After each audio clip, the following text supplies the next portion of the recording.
Supercrack Estrella presenta Misterio de The Gentleman. El enigmático cadáver aparecido en la costa hace 28 años. Un análisis de ADN da un giro al misterio de The Gentleman. El enigmático cadáver aparecido en la costa hace 28 años. Uno de los misterios más inquietantes de la historia de la criminología es el de The Gentleman, un hombre cuyo cadáver fue hallado en 1994 en las costas del archipiélago alemán de Heligoland, en el Mar del Norte. El hombre, de entre 45 y 50 años y 1,96 metros de altura, estaba bien vestido, con corbata, pantalón y camisa de vestir, de ahí su apodo, y su cuerpo había sido lastrado con 2 hormas de zapato de hierro. También había signos de que había sido golpeado estando aún vivo. A través del análisis del cuerpo, se pudo recrear un retrato robot del misterioso hombre y también se analizó su ropa, fabricada en Reino Unido y Francia.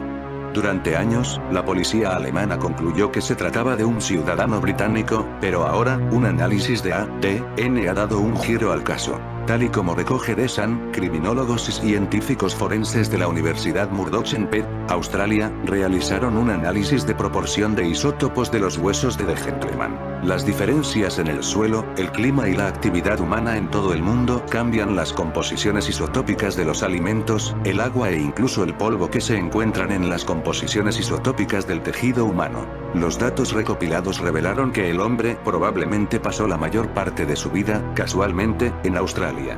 Las nuevas pruebas también construyeron un perfil de ADN del cadáver. ¿Cuáles son las posibilidades de que de esta pequeña colección de universidades que trabajan en este caso, una sea del país donde se originó el hombre?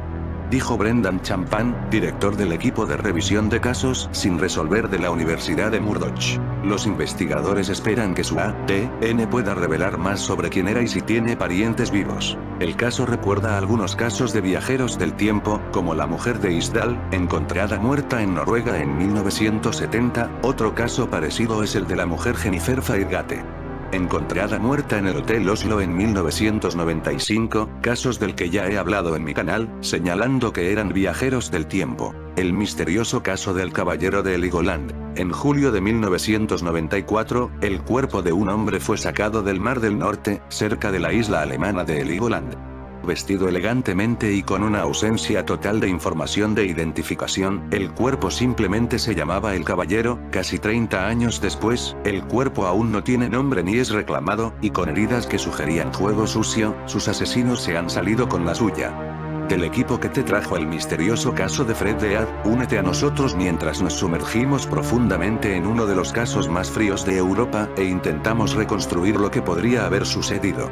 Descubriendo nuevas pistas, nuevas posibilidades y, tal vez, la verdad.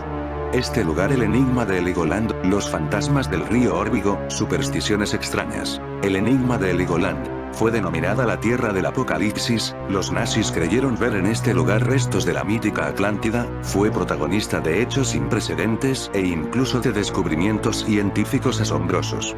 Las leyendas y los misterios llenan un enclave que asombra por su tremenda historia. Pablo Tresgallo nos lo cuenta, lugar de muchos experimentos con máquinas del tiempo. Hubo un momento en el que la gramática del mundo parecía aclarada. En la raíz de todas las variadas formas de realidad parecían existir solo partículas de materia guiadas por pocas fuerzas. La humanidad podía creer que había levantado el velo de Maya, que había visto el fondo de la realidad.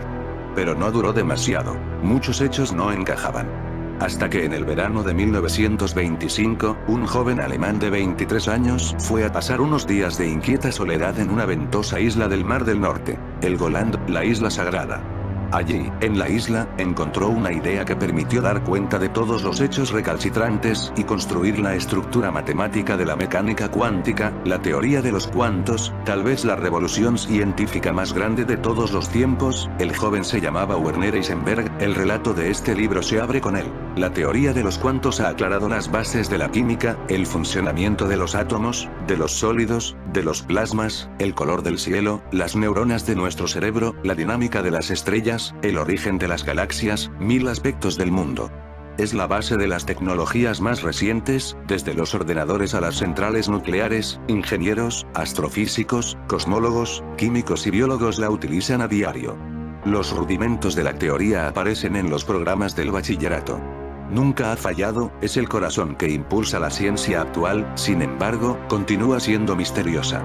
sutilmente inquietante. Ha destruido la imagen de la realidad formada por partículas que se mueven con trayectorias definidas sin explicar, en cambio, cómo tenemos que interpretar el mundo. Su matemática no describe la realidad, no nos dice qué es. Objetos lejanos parecen conectados entre sí por arte de magia, la materia es sustituida por fantasmagóricas ondas de probabilidad. Quien pare a preguntarse qué dice la teoría cuántica sobre el mundo real se queda perplejo. Einstein, a pesar de haber anticipado las ideas, poniendo a Heisenberg en el camino, nunca la digirió. Richard Feynman, el gran físico teórico de la segunda mitad del siglo XX, escribió que nadie entendía los cuantos. Pero eso es la ciencia. Una exploración de nuevos modos de interpretar el mundo, es la capacidad que tenemos de poner siempre en cuestión nuestros conceptos. Es la fuerza visionaria de un pensamiento rebelde y crítico capaz de modificar sus propios cimientos conceptuales, capaz de reinterpretar el mundo desde cero. Si bien la rareza de la teoría nos confunde, nos abre también perspectivas nuevas para comprender la realidad, una realidad más sutil que la del materialismo simplicista de las partículas en el espacio. Una realidad constituida por relaciones, antes que por objetos. La teoría sugiere nuevos caminos para repensar grandes cuestiones, desde la estructura de la realidad hasta la naturaleza de la experiencia, desde la metafísica hasta, quizá, la naturaleza de la conciencia. Todo esto es hoy tema de animadísimo debate entre científicos y entre filósofos, y de todo esto hablo en las páginas siguientes. En la isla de Helgoland, desolada, extrema, azotada por el viento del norte, Werner Heisenberg levantó un velo entre nosotros y la verdad. Más allá de ese velo apareció un abismo. El relato de este libro comienza en la isla donde Heisenberg concibió el germen de su idea, y se extiende poco a poco a cuestiones cada vez más amplias, abiertas al descubrimiento de la estructura cuántica de la realidad. He escrito estas páginas en primer lugar para quienes no conocen la física cuántica y sienten curiosidad por comprender, hasta donde sea posible, qué es y qué implica. He intentado ser lo más conciso posible, dejando de lado todo detalle que no sea esencial para entender el corazón de la cuestión. He intentado ser lo más claro posible en torno a una teoría que está en el centro de la oscuridad de la ciencia.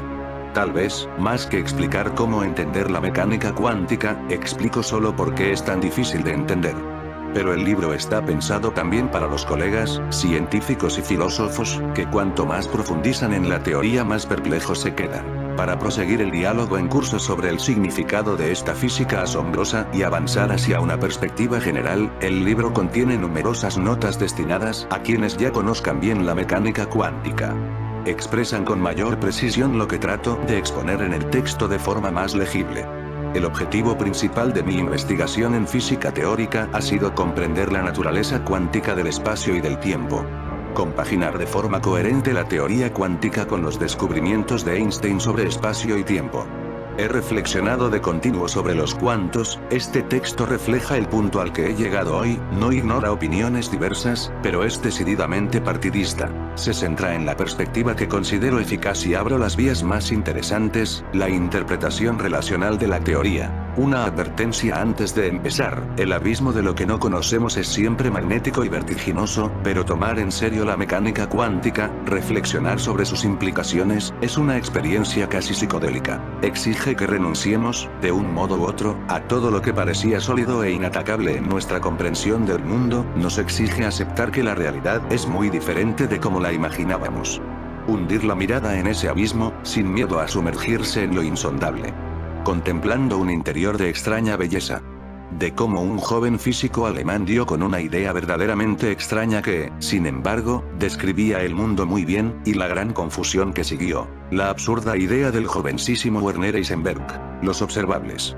Eran más o menos las 3 de la mañana cuando apareció ante mí el resultado final de mis cálculos. Me sentía muy conmocionado. Estaba tan alterado que no podía pensar en dormir. Salí de casa y me puse a caminar despacio en la oscuridad, trepé a una roca asomada a plomo sobre el mar, en la punta de la isla, y esperé que saliera el sol. Me he preguntado a menudo cuáles serían los pensamientos y las emociones del joven Heisenberg encaramado en aquella roca asomada al mar, en la desolada y ventosa isla de Helgoland, en el mar del norte, mientras contemplaba la inmensidad de las olas esperando la salida del sol, tras haber sido el primero en dirigir su mirada a uno de los más vertiginosos secretos de la naturaleza que la humanidad haya vislumbrado nunca. Heisenberg tenía 23 años. Se encontraba allí para aliviar la alergia que padecía. Helgoland, el nombre significa isla sagrada, no tiene prácticamente árboles, casi no hay polen. Helgoland con su único árbol, dice Joyce en el Ulises. Estaba allí sobre todo para sumergirse en el problema que lo obsesionaba, la patata caliente que le había puesto en las manos Niels Bohr. Dormía muy poco, pasaba el tiempo en soledad tratando de calcular algo que justificase las incomprensibles reglas de Bohr. De vez en cuando se detenía para trepar por las rocas de la isla, en los breves momentos de pausa se aprendía de memoria poemas del diván de Oriente y Occidente de Goethe, la antología donde el mayor poeta alemán canta su amor por el Islam. Niels Bohr era ya un científico prestigioso, había escrito fórmulas sencillas pero extrañas que preveían las propiedades de los elementos químicos, antes incluso de medirlos. Preveían, por ejemplo, la frecuencia de la luz que emiten los elementos calentados, el color que adquieren, un éxito notable. Sin embargo, las fórmulas estaban incompletas. No permitían calcular la intensidad de la luz emitida. Pero, sobre todo, estas fórmulas contenían algo verdaderamente absurdo. Asumían sin motivo que los electrones en los átomos orbitaban en torno al núcleo solo en determinadas órbitas concretas, a determinada distancia concreta del núcleo, con determinada energía concreta. Después saltarían mágicamente de una órbita a otra, los primeros saltos cuánticos. ¿Por qué solo en esas órbitas? ¿Qué son estos incongruentes saltos de una órbita a otra? ¿Qué fuerza desconocida puede llevar a un electrón a seguir un comportamiento tan insólito? El átomo es la piedra elemental de todo, ¿cómo funciona? ¿Cómo se mueven los electrones en su interior? Hacía más de 10 años que Bohr y sus colegas andaban a vueltas con estas preguntas. En vano. Bohr se rodeó en Copenhague de los físicos jóvenes más brillantes que pudo encontrar para trabajar con ellos sobre los misterios del átomo, como en el taller de un pintor del Renacimiento.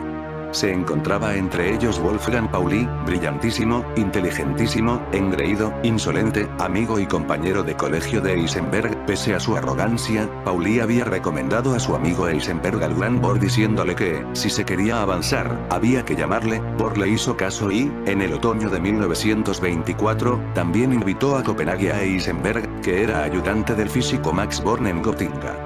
Heisenberg permaneció unos meses en Copenhague discutiendo con Bohr ante pizarras llenas de fórmulas. El joven y el maestro dieron juntos largas caminatas por la montaña, hablando de los misterios del átomo, de física y de filosofía. Heisenberg estaba inmerso en el problema, lo había convertido en su obsesión. Como los demás, también él había probado de todo, nada funcionaba, ninguna fuerza razonable parecía capaz de guiar los electrones por las extrañas órbitas y los extraños saltos de Bohr. No obstante, aquellos saltos y órbitas permitían predecir bien los fenómenos atómicos. Confusión. El desánimo empuja a buscar soluciones extremas. En la isla del Mar del Norte, Heisenberg, en soledad, estaba decidido a explorar ideas radicales. En realidad, 20 años antes Einstein había asombrado al mundo con ideas radicales. El radicalismo de Einstein se había revelado eficaz. Pauli y Heisenberg estaban enamorados de su física. Einstein era el mito. ¿Habría llegado quizá el momento, se preguntaban, de atreverse a dar un paso no menos radical para salir del atolladero de los electrones en el átomo?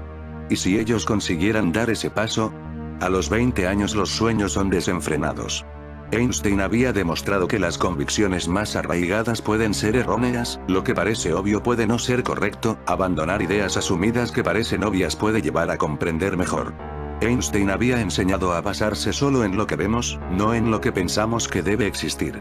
Pauli repetía a menudo estas ideas a Heisenberg. Ambos jóvenes se habían nutrido de esa miel venenosa.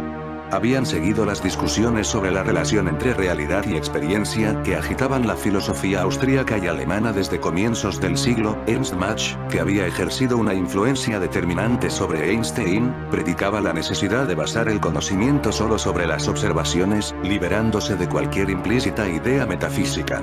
Tales son los ingredientes dispares que se mezclan en los pensamientos del jovencísimo Heisenberg, como componentes químicos de un explosivo cuando, en el verano de 1925, se refugia en la isla de Helgoland. Y allí surgió la idea.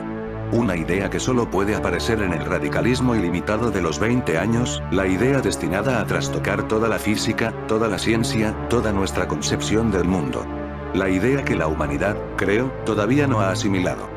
Hoy en día, el archipiélago alemán de Helgoland, Situado solo a unos 50 kilómetros de la costa del país, es un pequeño y pacífico destino turístico que hasta carece de automóviles, ya que están prohibidos por la normativa local, pero su situación estratégica en el Mar del Norte y el acontecer histórico lo convirtieron en 1947 en el escenario de un estallido de fuerza infernal. Ese año, todo el mundo supo de la existencia de Heligoland después de que ingenieros británicos realizaran allí la explosión no nuclear más poderosa de la historia humana. El archipiélago consta de dos pequeñas islas, donde ahora viven poco más de 1200 personas, pero su situación de importancia estratégica lo convirtieron en tiempos medievales primero en una base de piratas y, más tarde, en un refugio de contrabandistas. A principios del siglo XIX, Heligoland fue ocupado por el Reino Unido, después de lo cual se construyó en el lugar un moderno balneario.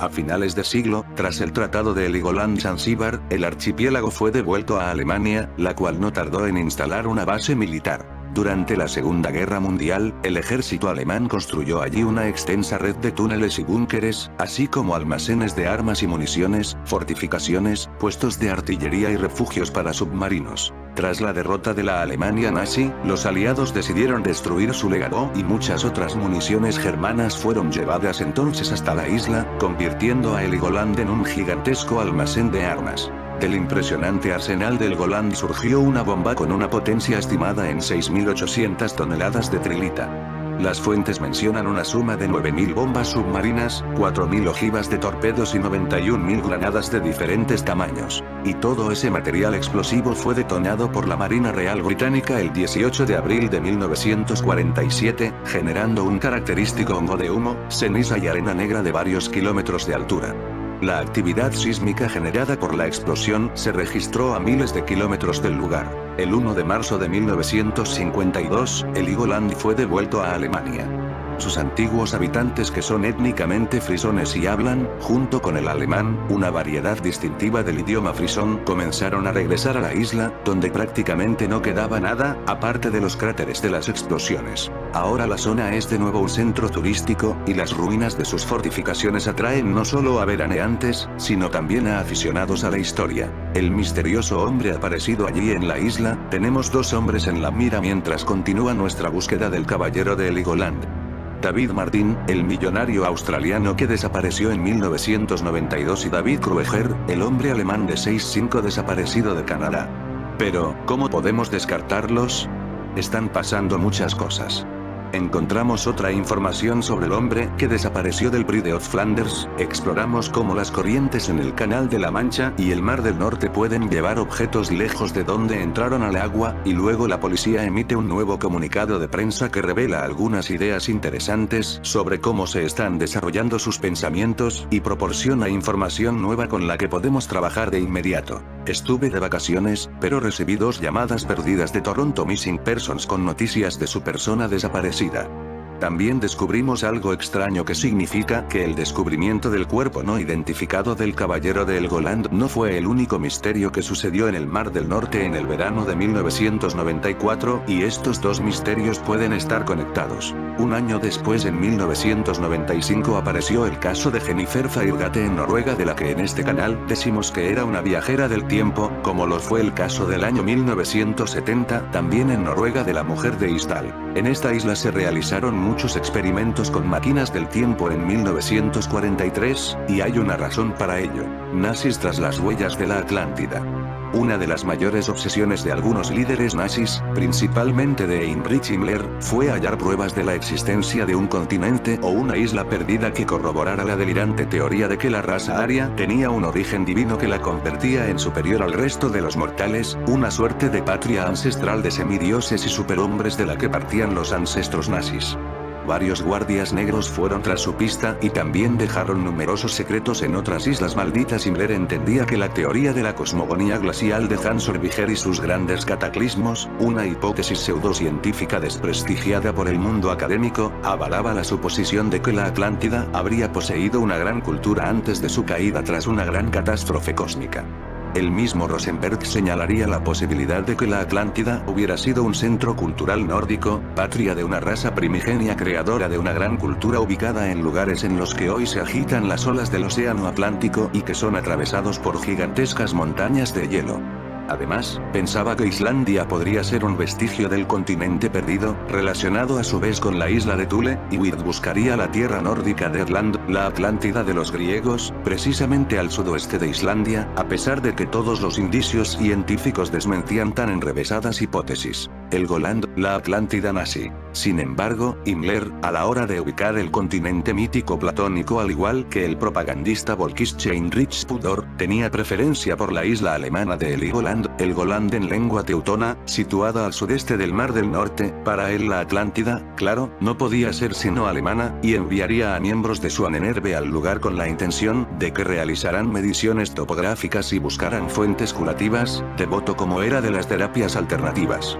Himmler seguía las teorías sobre el Goland del pastor luterano Jürgen Spangut. Este, poderosamente atraído por las tradiciones populares del lugar, postuló que en el territorio isleño de Jutlandia quedaban vestigios de un antiguo culto solar y que el Goland era la capital de los atlantes, que se había sumergido tras la subida del mar a causa del deshielo. Según afirmaba, la zona conocida por los pesadores locales como fondo rocoso coincidiría con el antiguo emplazamiento de los palacios y edificios, y el fondo no serían sino vestigios de sus ruinas. Otros estudiosos apuntaban que la isla era el principal lugar de culto del dios noruego Forseti, al que varios arqueólogos vinculan con el dios griego de los mares, Poseidón. El Reichsführer pensaba enviar una expedición submarina a los alrededores del Goland, pero el estallido de la guerra y más tarde la derrota del Tercer Reich harían inviable tal misión, como tantas otras de su instituto pseudocientífico.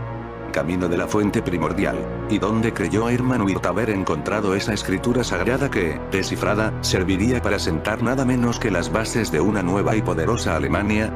Pues no muy lejos de la tierra que lo vio nacer, en la provincia de Frisia, en la costa septentrional de los Países Bajos, el estudioso creyó descubrir los vestigios de un antiguo jeroglífico septentrional disimulado en unas pequeñas y antiguas esculturas de madera que estaban talladas con diversas formas y decoraban el hastial de muchas granjas frisonas. El presidente de la Ahnenerbe creía que el significado de ese antiguo sistema de escritura ario se había perdido con el tiempo, un sistema que creía origen de todos los alfabetos conocidos, desafiando con dichos postulados a toda la comunidad científica en general y a los lingüistas en particular. También sus conocimientos geológicos para hallar esa Atlántida perdida dejaban mucho que desear y obviaban algunos de los últimos descubrimientos sobre el fondo oceánico. Su objetivo se hallaba en el Ártico, lo que creía que había sido un maravilloso y mágico jardín. A pesar de su edad, más de 50 años, se sentía preparado para ponerse en marcha. Como otros investigadores nacionalistas, estaba seguro de los remotos orígenes septentrionales de la raza nórdica. En otoño de 1935, el académico viajó junto a otro oficial de las SS, Wilhelm Cottenroth, hasta la remota región de Bohuslän-Vasa, en la costa oeste de Suecia, donde se hallaban imponentes esculturas de la Edad de Bronce. Durante su viaje por la zona y otras regiones del país, tomaron muestras de escayola de esas asombrosas esculturas, entre ellas el molde de una antigua esvástica. En febrero de 1936 Hermann, ya Untersturmführer de las SS, intentaba convencer a Himmler de la necesidad de regresar a la región para recabar más pruebas de sus estrambóticas teorías. Esta vez en un viaje financiado por la Ahnenerbe, el Reichsführer le autorizó a que organizara y se pusiese a la cabeza de una expedición a Escandinavia que partiría en julio de ese año y que prepararía con el fanático director del instituto, el guardia negro Wolfram von Sievers. Reunido ya el equipo, el propio estudioso, un cámara de la Orden Negra, Helmut Bousset y otras 5 personas, entre ellas el escultor Wilhelm Cottenroth, partieron hacia las lejanas tierras nórdicas. Durante su complicado periplo por tierras boreales, sacaron gran cantidad de moldes de yeso de esculturas y tallas en distintos yacimientos. Después, partieron hacia la costa occidental de Noruega, rumbo a la pequeña isla Rodoya, a solo unos cientos de kilómetros del círculo polar ártico, donde se hallaba un desconcertante relieve al que calculaban unos 4000 años de antigüedad. ¿De nuevo una isla ocultando un gran misterio nazi? Los ambiciosos planes, sin embargo, se frustraron de repente. Mientras la expedición aún se encontraba en Noruega, el propio Adolf Hitler comentó en un mitin en Nuremberg: "Nosotros no tenemos nada que ver con esos elementos que solo entienden el nacionalsocialismo en términos de habladurías y sagas, y que, en consecuencia, lo confunden demasiado fácilmente con vagas frases nórdicas, y que ahora están iniciando su investigación basándose en motivos de una mística cultura atlante". El líder nazi se estaba refiriendo claramente a Wirth. A pesar de que Himmler continuaría con sus investigaciones, no podía obviar las palabras del Führer respecto al folclorista, así que no le quedó más remedio que cesarle en el cargo antes de que regresara de Noruega. A su vuelta, el historiador supo que el nuevo presidente de la ANNRB era el Dr. Walter Ust, quien ocupó el nuevo cargo el 1 de febrero de 1937. Witt no encontró pruebas definitivas sobre la existencia de un continente perdido o un alfabeto ario ancestral, pero otras expediciones se preparaban para hallar pruebas que corroboraran al Reichsführer su teoría sobre la divinidad de la raza aria y apoyaran las teorías supremacistas y eugenésicas del partido nazi. Con el estallido de la Segunda Guerra Mundial, muchas de las expediciones programadas por la ANNRB tuvieron que cancelarse y Himmler hubo de enfocar sus esfuerzos a la maquinaria bélica. La Atlántida y los poderes telepáticos de los arios primigenios volvían a formar parte del universo de la leyenda, de donde nunca debían de haber salido. Este pequeño archipiélago alemán es un destino frecuentemente pasado por alto para hacer turismo tranquilo, observar aves y otras actividades relajantes al aire libre.